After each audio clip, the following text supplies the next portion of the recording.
Today on Turner Classic Movies, TCM celebrates the greatest family classics with The Age of Believing, the Disney live-action classics.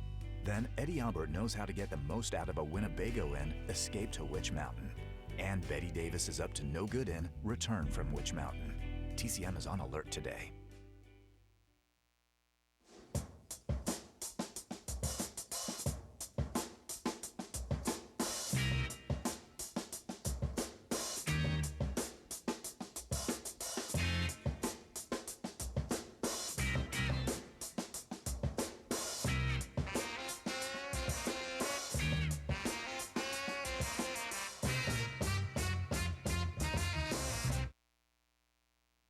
Hey everybody, I'm Ben Mankiewicz. I'm back with my new friend, Becky Klein, director of the Disney Archives. She's been with me all day discussing our lineup of Disney films. Welcome back, Becky. Thank you. Thanks for doing this. Up next, we have a TCM original documentary about the very subject we've been discussing all afternoon, Disney's live-action films. It's The Age of Believing, the Disney live-action classics. This is an excellent stamp on the films that we've been discussing today, puts it all in historical perspective. When did, and they'll see a lot of this in the film, but when did the transition from animation to live action begin? And I realize it's not like you left animation behind. No, we didn't. Well, it all started in the early 40s, shortly after Snow White and the Seven Dwarfs came out, which was our first full-length animated feature. Some strange things happened at the studio. Of course, World War II started, and the studio became more of kind of almost like a war plant. The Army actually moved onto the lot, and we started doing less and less animation and more work for the Army, doing training films, animated training films, things like that. And so they started doing a different type of film. They did Saludos Amigos, which was a combination of live action and animation, and that kind of spawned more films of the same type. So throughout the 40s, they did these combination films, things like So Dear to My Heart and Song of the South, and then, of course, The Three Caballeros and Saludos Amigos. Well, this documentary is all about your live-action history, and in the documentary, we're going to see a lot of the great live-action stars that made the films so popular. Kurt Russell is in this. Dean Jones is in it. Haley Mills. Yeah. Roy Disney is in it. He makes an appearance in it. Also Tommy Kirk and Kevin Corcoran, who are also in Swiss Family Robinson. And James MacArthur. And James MacArthur, who we lost just recently. Yeah, earlier in the fall. Yeah, as well as a few others, some Disney historians that are good friends that I was happy to see. Leonard Maltin. Leonard Maltin makes an appearance. It's wonderful. All right, Becky, well, let's take a look at it from 2008, narrated also by one of Disney's great stars, the legendary Angela Lansbury. It's The Age of Believing, the Disney live-action classics.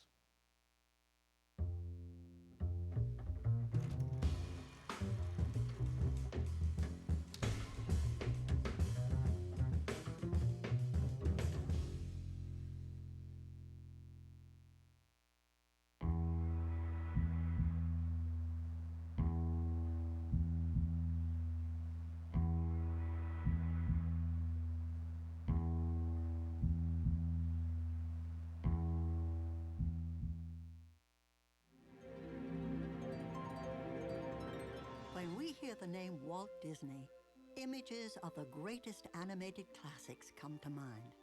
But along with his legendary cartoons, Walt Disney also produced a marvelous array of live-action classics that hold a special place in the hearts of moviegoers.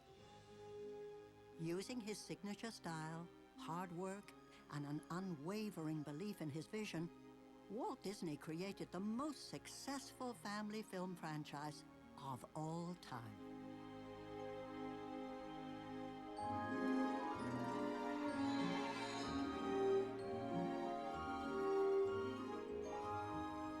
Walt Disney's live-action films are as special in their own way as his animated films.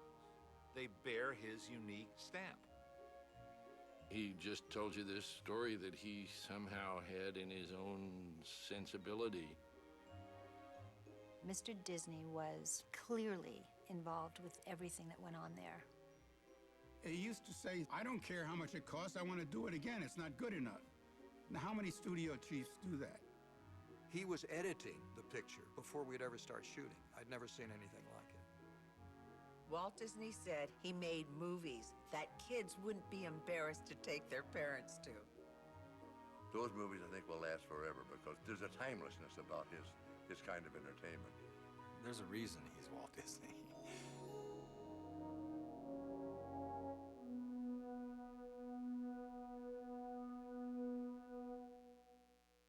Hello? Most people assume that Walt Disney started out in pure animation. But from as early as 1924, he was producing combined live-action and animation films called the Alice Comedies, featuring a live-action girl in a cartoon world. When he started producing the Alice series, for the most part, the little girl who played Alice would work in a blank set, and then that was married to the animation. His first ally in Kansas City was a very talented cartoonist named Ub Iwerks.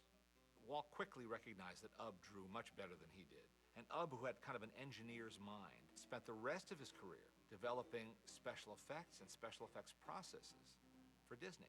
Eventually, Disney broke new ground when he produced the first animated feature film, Snow White and the Seven Dwarfs. But it was a risky undertaking.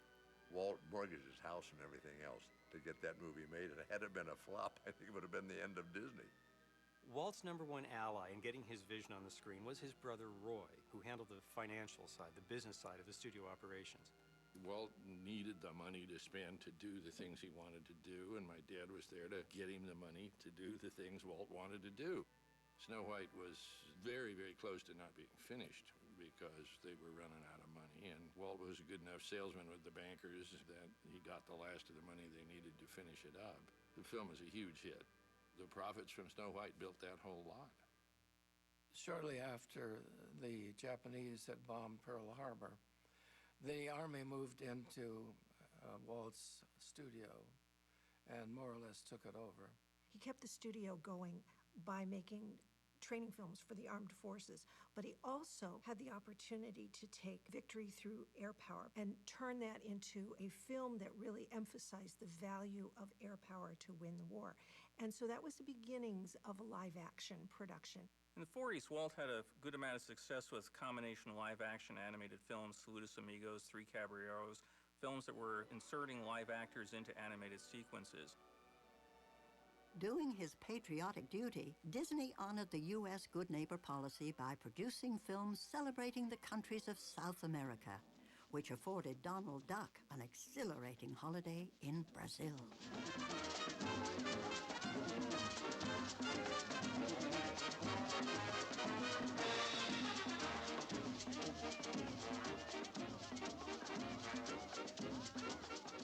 True to form, Disney made it difficult to tell where the cartoon ended and live action began.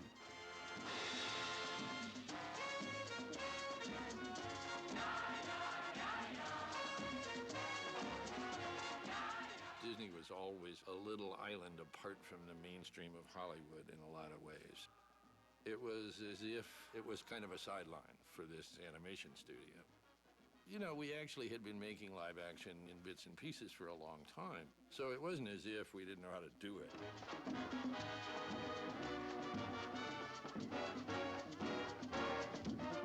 Ub Iwerks developed a refined combination of live-action animation combination.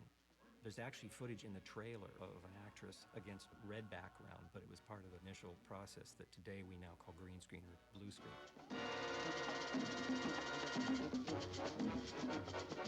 Without Ub Iwerks tinkering, they couldn't have done the live action and animation that they used in the Three Caballeros or Song of the South. Well, the plain truth of the matter is it's easier to make a live action film. So Walt started thinking about live action, I think, as a means of making films more economically. After the war was over, there was a real emphasis on a return to Americana and American values. So Dear to My Heart, which came out in 1949, was intended to be completely a live-action film, but RKO, the distributor, was nervous, thinking that everybody was going to want to see some kind of animation, so they threw in a couple cartoon sequences in the film, which are some really nice pieces of animation.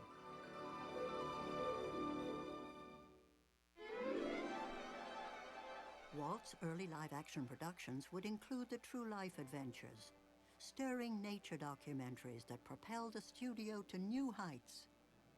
Seal Island was the first of the True Life Adventures. It was a collection of film that Walt had purchased from a couple named Al and Elma Malott.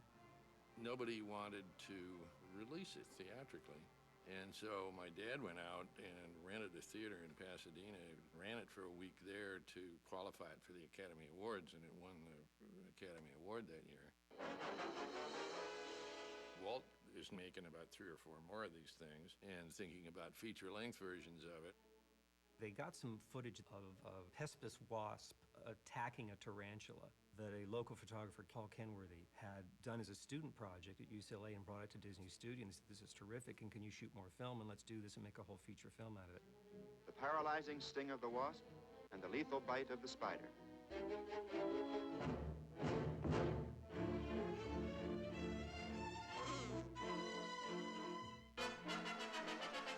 We worked our fannies off to make sure there weren't traces of mankind. This was the animals out there in their wild state, and this is how they really were and still are.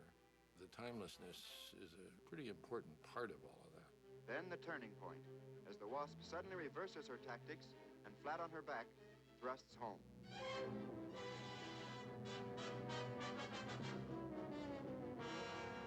Now, on the tarantula's body, she will lay a single egg. Soon a new wasp will emerge, feed on the paralyzed spider, and then one day venture forth to replay this grim desert drama. Problem was, nobody wants to distribute them, and Dad says, then we'll do it ourselves. We'll make ourselves a new company, and we'll call it Buena Vista Distribution. And they created pretty much out of whole cloth what's now one of the most important distributors in the world. After the war, there was a policy that money made in England couldn't be brought into the United States. And so Disney had all these funds sitting in England and decided to then start making live-action films over there. That was kind of the beginning of international production at all the studios. And Disney went to England and he made some classics. Treasure Island is great. Robert Newton is fabulous in that movie. He played Long John Silver, painted with a very broad brush. He was very funny. Them that die will be the lucky ones.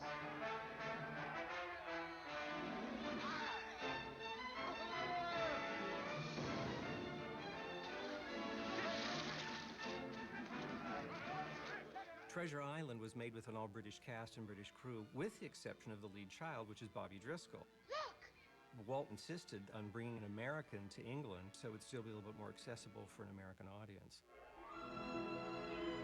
The British film industry had regulations about having really only Britons in the cast.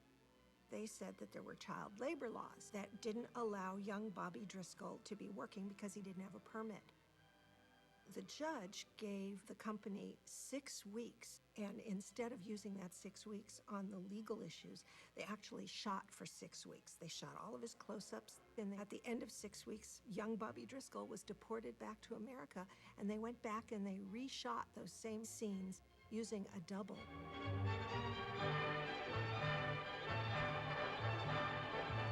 Treasure Island was a success and gave them the encouragement to go on and do some more. So the second film was then the story of Robin Hood. Nowadays, it's commonplace for directors to storyboard their films, to actually plot out a movie, shot by shot. Hardly anyone was doing that for live-action movies in the 1940s. Walt figured, not only can we develop a good, solid story, but also I'll have a better idea of what this film is going to be like, even though I'm here in Burbank. He had a very good feeling for how audiences couldn't resist wanting to know what was going to happen next. Sword in the Rose, it's a true love story. When I was asked to play Mary, Henry VIII's sister, I had not realized that he had a sister called Mary, because most people realize Mary, Queen of Scots, and other Marys that were in his life, but they don't seem to realize that his sister married Louis of France. It turned out to be the most adult picture that Walt made. The success of the British films really let Walt know that live action was something that he could do. And at last, he was becoming that full-fledged live action filmmaker he'd wanted to be back in the 1920s. And he came back and started building another soundstage for the next big production, 20,000 Leagues Under the Sea.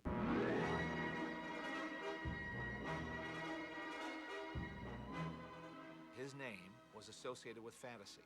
So if you went to the classics and took an elaborate fantasy like Jules Verne's 20,000 Leagues Under the Sea, people wouldn't find that too big a stretch. Got a whale of a tale to tell you, lads, a whale of a tale or two. Walt threw all of their resources into it. Kirk Douglas and James Mason and Peter Lorre. It was CinemaScope and stereophonic sound. It was a big mega production.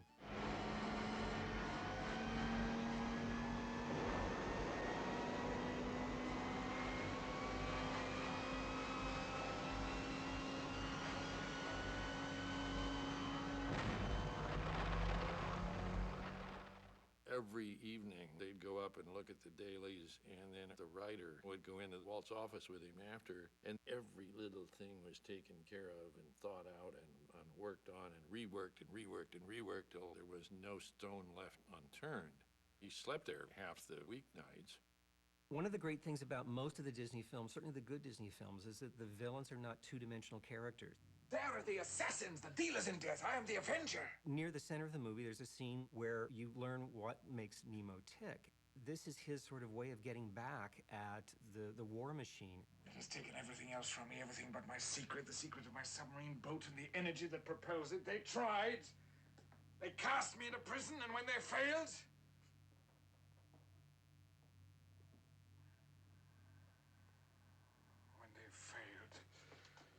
tortured my wife and young son to death. You could even look at 20,000 Leagues in some way as being an anti-war film. Do you know the meaning of love, Professor? I believe I do. What you fail to understand is the power of hate. I was working on a lot then. The big second stage was a tank stage where the squid fight was shot. Give me a harpoon! The original staging was on a calm sea against a sunset sky. The squid looked so phony, and Walt just threw it out. So they staged it at night in a storm with 40-knot wind blowing and rain. It was what made the movie unique. That was the way Walt was. That was why he needed my dad to keep dredging up money. The film was a huge hit.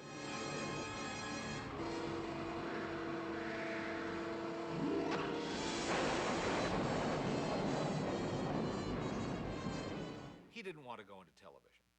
That became a practical matter. Walt Disney was trying to build Disneyland, but he didn't have the money to do so.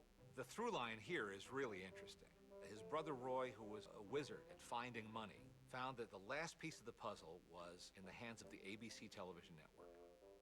They would put up the remaining money to build Disneyland if he would give them a weekly television show. That was the trade-off. Roy told Walt, "We're gonna have $1.5 million tied up in this thing before you're through, Walt." And of course, $1 million wouldn't buy the steps up to Cinderella's castle right now. 3 days before the park opened, there were two things that ran.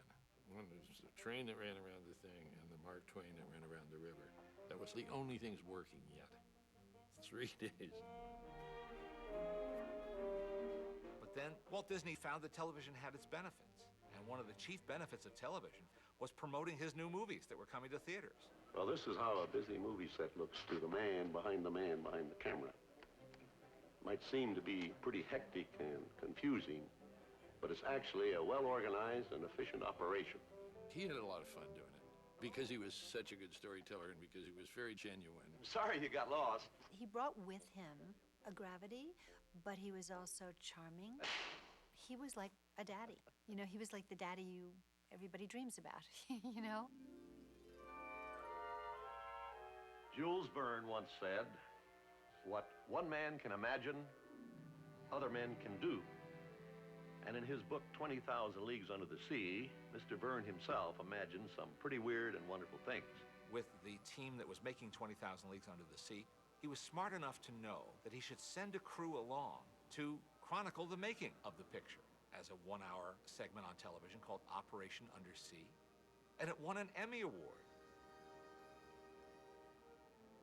The man puts a one-hour advertisement for his new movie on TV and wins an Emmy for it. That was a wonderful marketing device that enabled Walt to recognize the value of television at a time when other studios were staying away from it. But there's still plenty left to see, so let's go in. With the success of 20,000 Leagues Under the Sea, Walt moved with full speed into live-action filmmaking, putting together a team of writers and directors and producers. He would find the properties and have writers develop the properties and set them off into little production units so that he had multiple productions going at once. He was very involved in the casting, and then he would let the directors and producers do their thing, and then he'd step back in the editing and make sure that the editing followed the story. Bill Anderson, I think, he sort of plucked Bill out and said, why don't you become the head of studio production for live action? Bill Walsh produced Mickey Mouse Club shows, and Walt encouraged him to produce Davy Crockett as well. Davy Crockett, king of the wild frontier. When Walt made the Davy Crockett shows, every time he reran them, the ratings for the reruns were higher than the first broadcast. It was Davy fighting the Indians, and Davy going off to Congress, and Davy at the Alamo. So Walt said, why not put him in a theatrical release?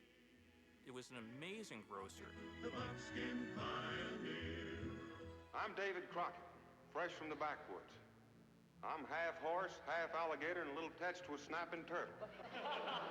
I got the fastest horse, the prettiest sister, the surest rifle, and the ugliest dog in Tennessee. Davy Crockett, king of the wild frontier. When Walt was a kid, the West was unexplored territory. There were great stories of bravery and simple values. Those tales always appealed to Walt and involved great characters in the telling. Davy Crockett, seeing his duty clear. Walt Disney was also a pioneer, for better or worse, in licensing and merchandising. After the first show aired, the phone started ringing, asking about merchandise. There was none. They had to catch up fast. I mean, they sold just about everything. Coonskin caps and writing pads, comic books. And it was a real eye-opener for the industry that, boy, you can sell this stuff. And I know I had the coonskin cap. You couldn't go through life without that. Not if you wanted to be at all cool when you were 9 years old. Helping his legend grow. I think to Walt Disney, family values were the values of his own family. He was kind of a Midwest guy, and I think he brought a Midwestern sensibility and sensitivity to his work. Walt even talks about that they would refer to his studio as that cornfield out in Burbank, referring to the corniness and the sentimentality, but it worked. You felt and knew that a Disney movie was okay to bring the family to.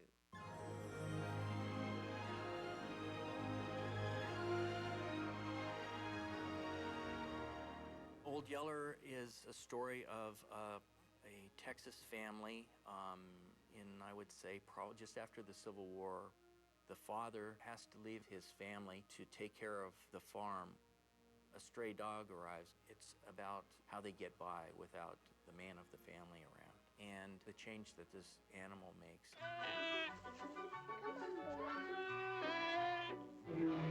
Oz, watch out!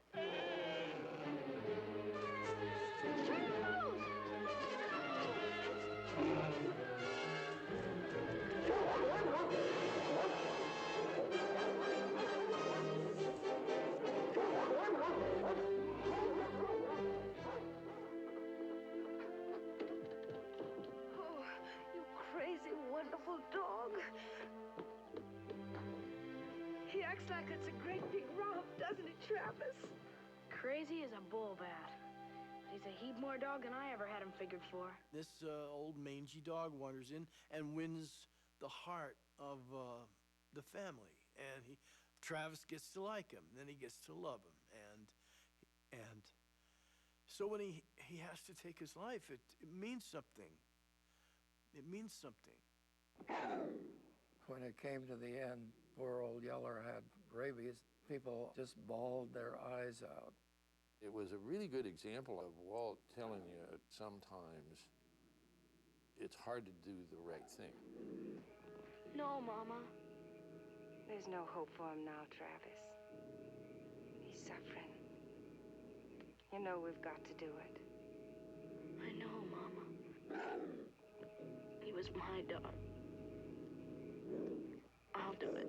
There were many lessons to be learned by children about loss and regaining strength after loss from films like Oh Yeller. There's nothing anybody can do. The dog's gotta go. It's a wrenching experience. That's what I think Walt Disney was trying always to do. Give the audience a full experience of human emotions that I think movies, and only movies, can provide.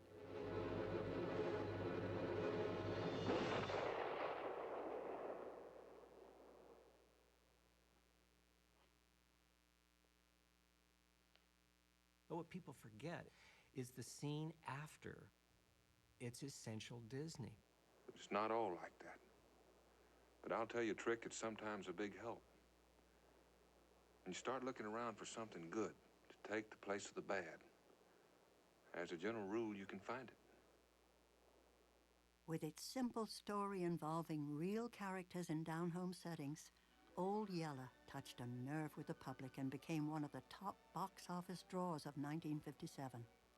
The studio's live-action films were now more profitable than their animated movies, and Walt Disney focused his energies on every aspect of feature filmmaking, beginning with the development of story.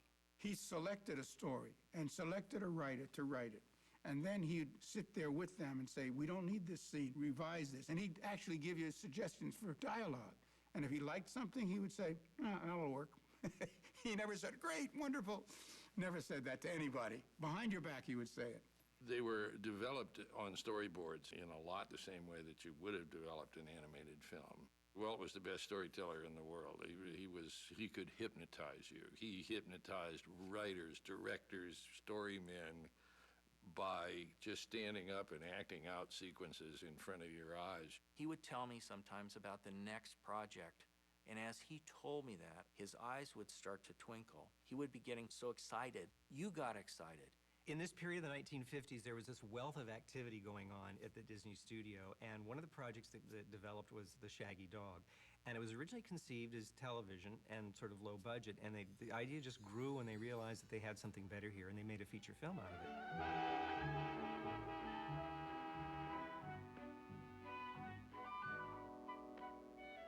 Hi, Allison! The role I played in The Shaggy Dog was that of Wilby Daniels, who's a scatterbrained young kid who likes to do scientific experiments. He becomes involved with an old ring he finds and a curse involving shape-shifting. And I began to grow hair. It was a comic version of Lon Chaney. Wait a minute. Stop. Await somebody, whoever you are. I was just kidding. No. No. No. No. Fred McMurray made all this stuff work. He's such a fine comic actor. Fred McMurray could do comedy. He could play the mailman who hated dogs but couldn't figure out quite that his son was a dog. One of my favorite scenes is Fred McMurray goes to the FBI. Of course, they think he's absolutely crazy, so I have to turn him over to the authorities. My son isn't any werewolf. He's just a big, baggy, stupid-looking, shaggy dog. Now, just a few questions, my lad. It won't do you any good, sir. I don't know anything about all this. Won't you? Then you don't believe your brother is a dog? Gosh, sir, would you?